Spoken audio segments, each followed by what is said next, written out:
Hey guys, so yes, you've read the title right. Today I'm going to be doing the worst hamster haul. Before I get into the video, I do just want to mention I'm actually wearing my own merch shirt right now.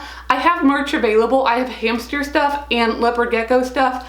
I've had it available for quite a while, but people yell at me because I never actually plug it in my videos. It is always in the description of every video, but I know Christmas is coming up. If you're interested in any hamster stuff or any leopard gecko stuff, there are shirts, notebooks, stickers, phone cases. Everything will be linked in the description like always. Before I start showing you everything I picked up, I'll just take a minute to explain why I'm doing a hamster haul that's full of horrible items. You see a lot of videos online telling people like what they shouldn't use for hamsters and what's bad, and they always just have pictures of it.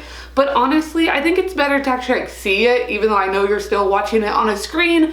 But I thought it would be better to actually have stuff in person and kind of talk about why stuff is bad. So I went out and I bought a few things that you should never use for your hamster. So in this video, I'll be showing you the things you shouldn't use for your hamster, along with giving you a couple suggestions of good items that you can use in their place. So with that being said, let's get on to the worst hamster haul ever. So the first thing I got from my worst hamster haul ever is probably one of the worst pet items I think is on the market.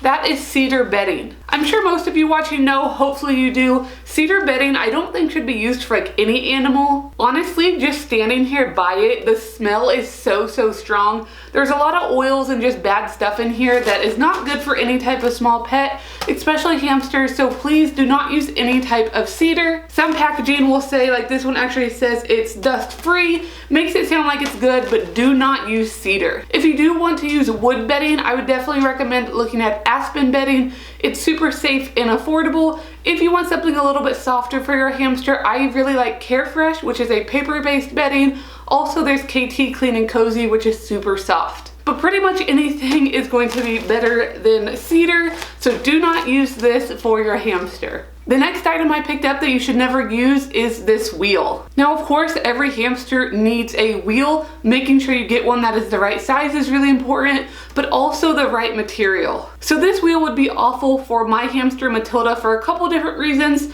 First off, it's way too small. Matilda is a Syrian hamster, and this wheel is only 7 inches in diameter. Smaller Syrian hamsters can usually get by with about an 8-inch wheel, but for most full adults, you're going to want something that's probably 10 to 12 inches. So this definitely would not work for a Syrian. It might be an okay size for a dwarf, but the main reason this wheel is awful is because what it is made of. This is a wire mesh wheel. I couldn't find a barred one, which is awesome that I couldn't even find one. Do not use any type of barred wheel or wire wheel. These types of wheels can be really bad for your hamster's feet, which is the main problem with them. They can cause bumblefoot, which is a really bad thing. You don't want your hamster to get. Their feet swell up and get really sore. Also, toes and limbs can get stuck in these little holes, and your hamster could end up with a broken foot. So although these wheels might be a little bit cheaper than some of the other options, please don't fall for it and don't get these. If you're looking for a great wheel for any type of hamster, I always recommend the Carolina Storm Express wheels. They're a little bit pricey, but honestly, I think they're completely worth it. I will put a link to them if you want to order them. You can only get them online, but they are completely silent and they have a solid running surface, so there's no chance of your hamster's foot getting caught. They're also a little over 10 inches, so they're big enough for most Syrians. Moving on to the next bad item I picked up is some hamster food. So this food itself is pretty bad. This is the Wild Harvest brand. It is called the Daily Blend. It says it has an irresistible tasty formula. So you can kind of see the pieces right here. There are a couple reasons that I do not recommend this food. Not just this food in particular, but there are quite a few hamster foods on the market that I wouldn't recommend for a variety of reasons, and this one just hits a couple of those boxes. One of the really bad things about this food is the protein is only 12%. Now, even with a higher quality seed mix like the Higgins Sunburst, which is what I use, you're really not going to find high enough protein using a seed mix alone. So I always recommend using some type of a lab block like the Missouri Rat and Mice pellets just to get that protein up. But this protein is extremely low, which I really don't like. And the other thing that I think makes this a pretty poor choice in hamster food is all the additives. If you look at the ingredients down here, there are a ton of different like added colors.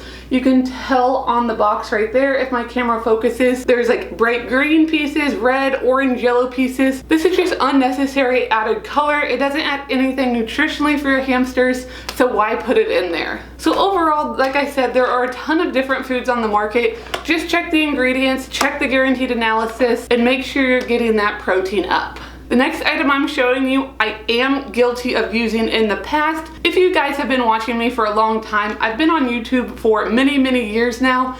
When I first started making hamster videos, I had actually just got my first hamster and I did not know what I was doing. I was a dumb owner, I didn't do research.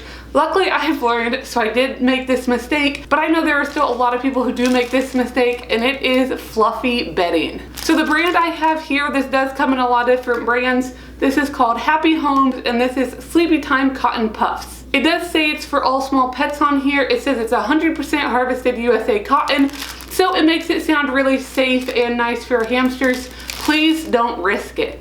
I got super lucky when I used this for my hamster, and luckily nothing ever happened, but I have read things of either hamsters eating this and it can get stuck in their digestive system, or they can actually get their little feet tangled in it and it's not going to end up well. So although you might get lucky if you're using it right now, I'm sure I'll get some comments on this video saying, oh, I use this and my hamster is fine. You might be lucky right now, but honestly, why risk it? If you're looking for something to give your hamster a nice soft little bed, just use some ripped up toilet paper. I'm sure you already have some of this laying around your house, hopefully, unless you need to go to the store.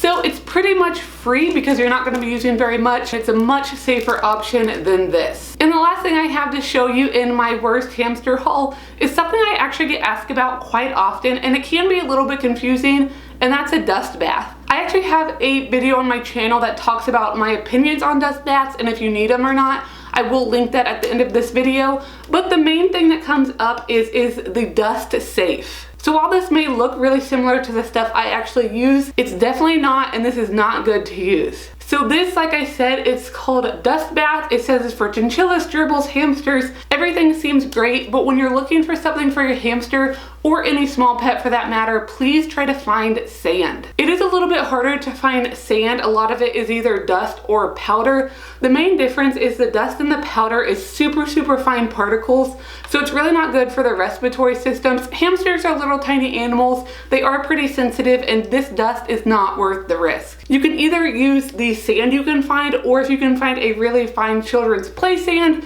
you can also get that in bulk for really cheap. So there you go. There is the worst hamster haul ever. At least it's the worst haul I think I've ever done. If you made any mistakes when you were starting out like I did with the fluffy bedding, let me know down in the comments. Also, if you have any items that I missed on this video, make sure to let me and everyone else know down in the comments also, so we know to stay away from those. Once again, hopefully you enjoyed the video. If you did, make sure to give it a big thumbs up like always. Make sure to subscribe down below if you haven't already, and I'll see you guys next time.